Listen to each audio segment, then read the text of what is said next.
दो भाइयों की अनोखी लड़ाई। जज मेहता हमेशा की तरह वक्त पर कोर्ट पहुंच गए थे और अपने सामने पड़े ढेर सारे केसों की फाइल देखकर हमेशा की तरह उनका मन उदास हो गया था। जब से वे जज बने थे उन्होंने हजारों केसेस की सुनवाई की थी और इन सब में मारामारी, धन दौलत, जमीन के लिए लड़ाई, स्त्रियों के लिए लड़ाई, चोरी चकारी, लूटपाट, इन सब के अलावा और कुछ खास नहीं होता था। अपने रूटीन के हिसाब से उन्होंने अपने सामने पड़ी फाइलों को चेक करना शुरू किया। दूसरी फाइल उन्होंने उठाई ही थी और उस पर उनकी नजरें टिक गई। उन्हें यह केस बाकी सबसे अलग और खास लगा। उन्होंने इस फाइल को पूरा पढ़ डाला। यह केस एक छोटे भाई ने अपने बड़े भाई पर किया था और केस करने का कारण था माँ की कस्टडी पाना। मेहता जी ने सबसे पहले इसी केस की कार्रवाई करने का फैसला किया। कोर्ट में सब हाजिर हो गए। जज ने सबसे पहले छोटे भाई को अपनी बात रखने का मौका दिया। छोटे भाई ने कहा, जज साहब, मेरी उम्र 50 वर्ष है और मेरे बड़े भैया की उम्र 60 वर्ष है।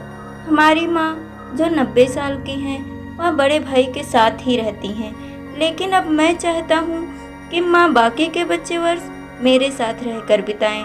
माँ की सेवा करने का मौका अब मुझे मिलना चाहिए। मैंने बड़े भैया को काफ़ी समझाया कि अब आपकी भी उम्र हो चली है, अब आपकी सेहत भी अच्छी नहीं रहती और आप दिल के मरीज भी हैं। मैं अभी स्वस्थ हूँ, इसीलिए बेहतर यही होगा कि माँ की सेवा करने का मौका अब मुझे दिया जाए। वैसे भी माँ पिछले 40 सालों से उनके साथ ही तो रह रही हैं। क्या मेरा हक नहीं बनता कि माँ मेरे साथ भी रहें? लेकिन बड़े भैया हैं कि इस बात को मानने के लिए राजी ही नहीं हैं, इसीलिए मजबूरी में मुझे उन पर केस करना पड़ा। अब बड़े भाई की अपनी बात रखने की बारी थी।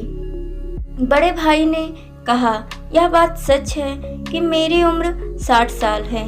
यह बात भी सच है कि अब मेरी सेहत पहले जैसे नहीं रहती, लेकिन उतना ही सच यह भी है कि मैं सिर्फ जिंदा रह पा रहा हूँ तो इसलिए क्योंकि मेरी माँ मेरे पास हैं। चाहे मेरी सेहत कितनी भी खराब हो, चाहे मेरी ज़िंदगी नर्क जैसी हो, लेकिन मेरी माँ मेरे पास होने की वजह से वही तकलीफ़ों भरी ज़िंदगी स्वर्ग जैसी बन जाती है। जज साहब, आप ही बताइए, मैं माँ को अपने से दूर कैसे होने दे सकता हूँ? जज ने बड़े भाई से कहा कि तुम खुद कहते हो कि तुम्हारी सेहत अच्छी नहीं रहती, तो भला तुम कैसे अपनी माँ की देखभाल अच्छे से कर पाओगे? या भी तो सोचो। बड़े भाई ने कहा, मैं अपनी माँ की बड़े अच्छे से देखभाल करता हूँ।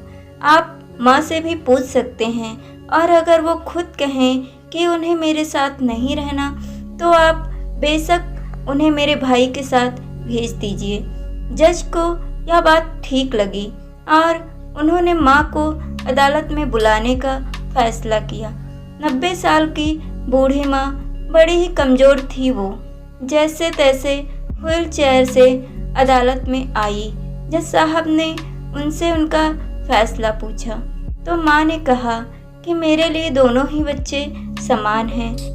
किसी एक का पक्ष लेकर दूसरे को नाराज नहीं कर सकती।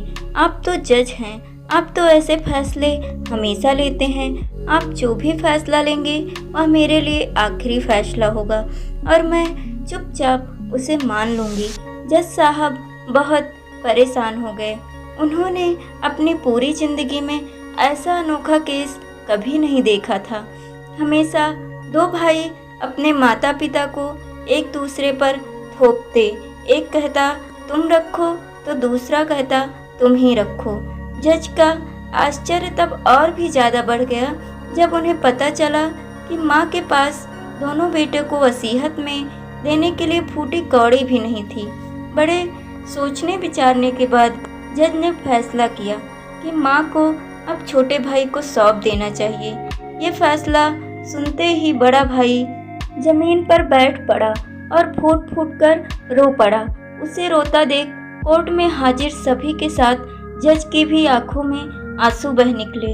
दोस्तों, आपने भाई भाई की लड़ाई बहुत देखी होगी, लेकिन जैसे इन दोनों भाइयों ने अपनी माँ के लिए लड़ाई की, वैसी अनोखी लड़ाई कभी नहीं देखी होगी।